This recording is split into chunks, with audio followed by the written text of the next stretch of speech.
Okay then, so hopefully you found these questions in the booklet okay, using the Edexcel textbook. The key thing here is this law called the Political Party Election and Referendums Act. And essentially what it tried to do was try and level the playing field, try and prevent one party from really dominating spending in a election for a particular seat. So for example, you can't give like 50 million quid to the Conservatives in Nuneaton, for example, and therefore blow out all the other parties.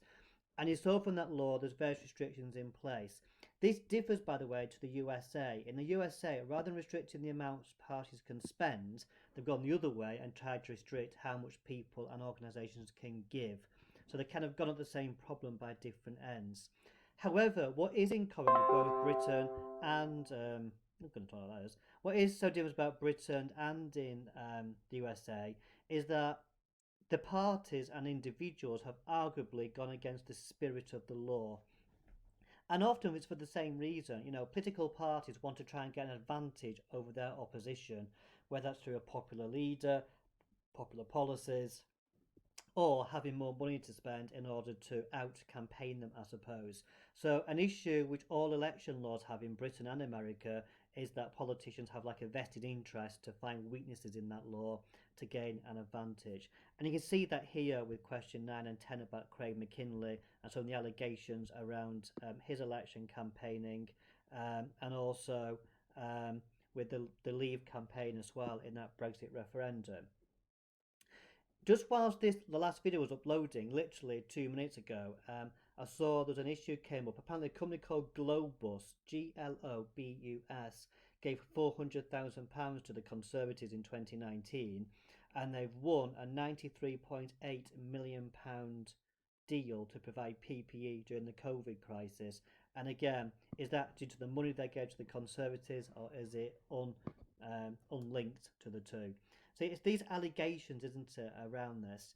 Now, what I'm going to do, I'm going to show you a video. This is about 10 minutes long. So it's going to take us right near the end of the video time we've got. And it's about allegations of trying to get round the law. Because basically, the election law says you can only spend a certain amount of money in each parliamentary seat. However, the National Party can spend as much as it likes. So long as the National Party doesn't say vote for Paul Hickling or vote for whoever, and just says vote Conservative or vote Labour, they can spend as much money saying vote Labour, vote Conservative, as long as they don't mention a candidate's name. If they mention a candidate's name, that has to go on to the amount of expenses which that local candidate has declared for. So in other words, there's a limit to how much a candidate can spend. If anything says vote Paul on there, for example, I'd have to write that down, declare that I spent that money on that leaflet. If it comes from a national campaign, it just says vote Labour, for example, or vote Conservative, I wouldn't have to declare that because that's like a national spend. You can see here on this video, there's some allegations in 2015 about how the Conservatives kind of shall we say, broke the spirit of the law regarding that issue. Leaders round the country, but this was new. A fleet of coaches to bus rank and file volunteers to battleground seats. The plan was called Battle Bus 2015. The idea was that in the final 10 days of the campaign, Tory activists would be bussed from the safe constituencies to the marginal seats.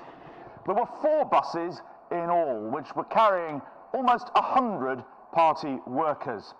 A bus each in the southwest and in the Midlands, 2 smaller ones for the north.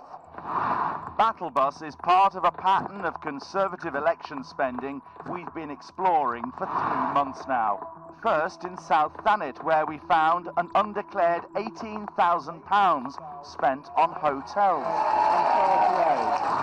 Then fighting UKIP in the Newark, Clacton and Rochester by-elections. Tens of thousands more in undisclosed spending. I think we've spent everything exactly according to the rules. Tonight we visit the Southwest, where the election was won, examining how the Tories wiped out their coalition partners. And I went there on a blue bus of my own. Channel 4 News has uncovered evidence that the Battle Bus 2015 campaign cost the Tories at least £60,000. Most of it went on more than 1,000 nights of accommodation. £38,000 never declared to the election authorities. I'm on the bus. I'm on the bus. I'm on the bus. I'm on the bus. The Tories insist Battle Bus was totally part of their national campaign, and the cost was included on their national spending return. But we found evidence the volunteers were working for local candidates, even giving out their leaflets. By law, all spending on a local campaign must be declared by the candidate, and the figure is strictly capped. Make sure you get on the bus with Battle Bus 2015. Battle Bus 2015 was dreamt up by Mark Clark, the man known as the Tatler Tory. Clark strongly denies recent accusations. He bullied a young activist who later committed suicide. Clark devised a plan to supply dozens of extra volunteers to key seats in the final days of the campaign. An email we've obtained shows the strategy was agreed by the Tory top brass. Party chairman Lord Feldman and his then co-chairman Grant Shapps, chief strategist Linton Crosby, and number 10 political secretary Stephen Gilbert.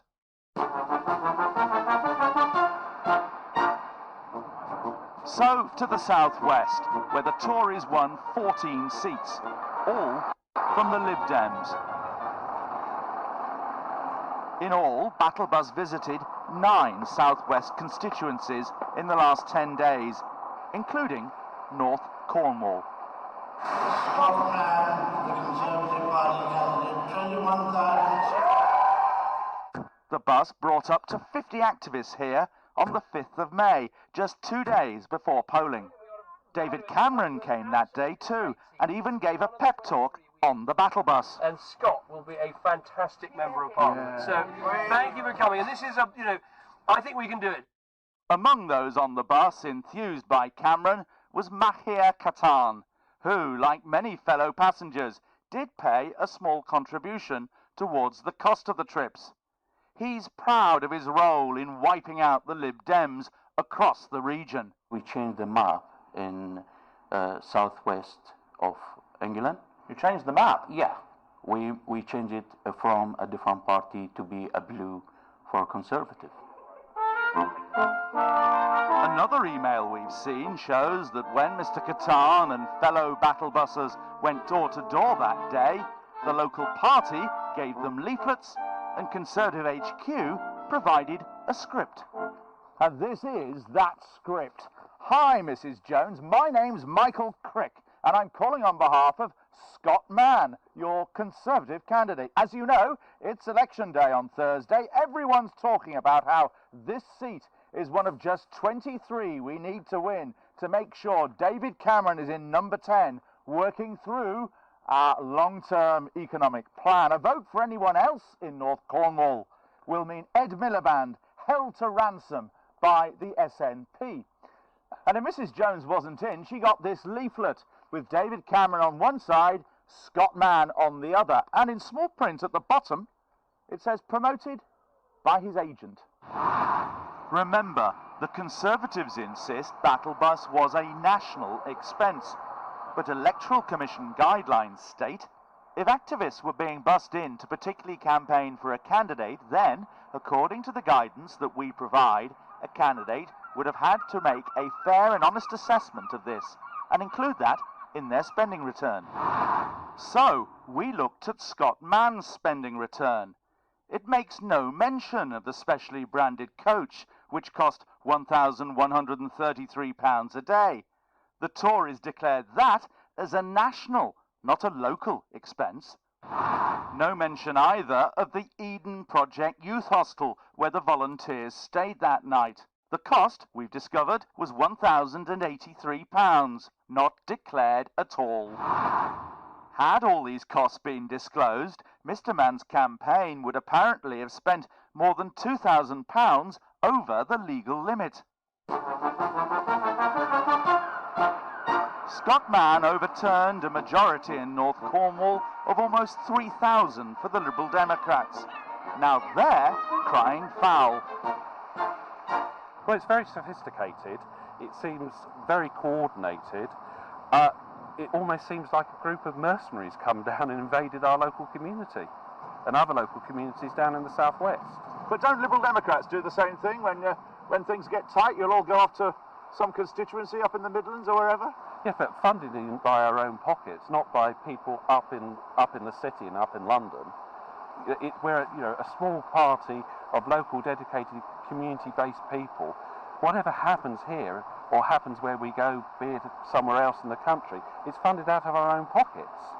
The rules are there to give everyone a level playing field. And if we don't all abide by it, it doesn't matter which party, then as far as the people are concerned, politicians are not trustworthy. Thank you very much. Legal responsibility for the Tory spending return lies with Scott Mann, the candidate, and his agent. Thank you very much. Mr. Mann told us, my election agent made a return of my election expenses as required by law. The party's national bus tour was authorised and paid for by Conservative HQ.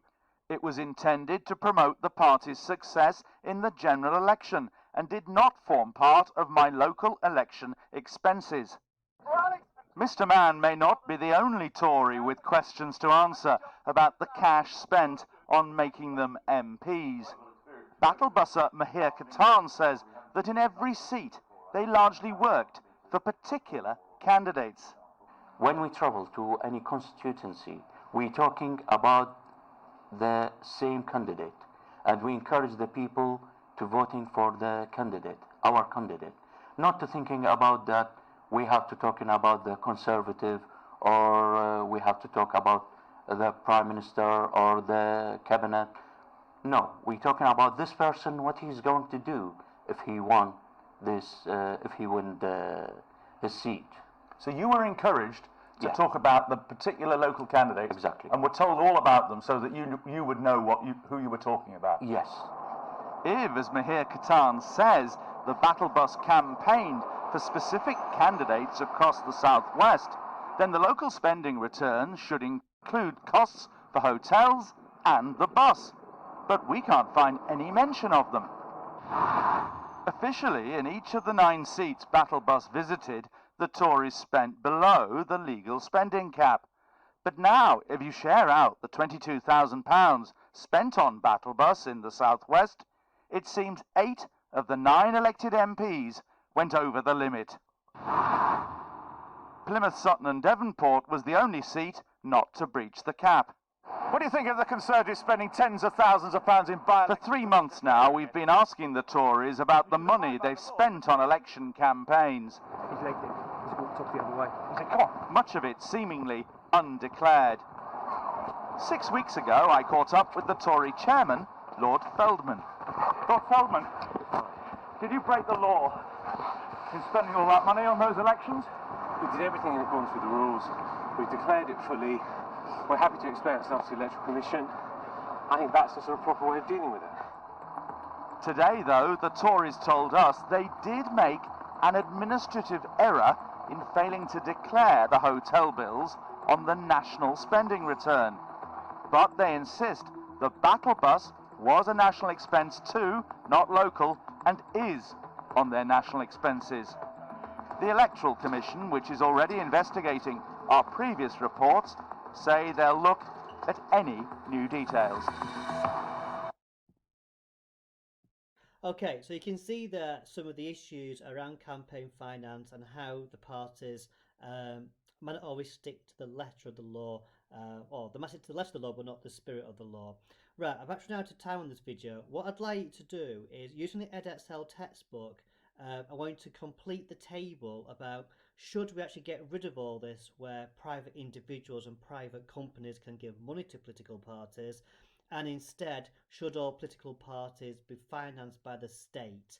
So what I'd like to do is to use the Edexcel textbook to complete the table about whether the state should pay for parties and not private individuals.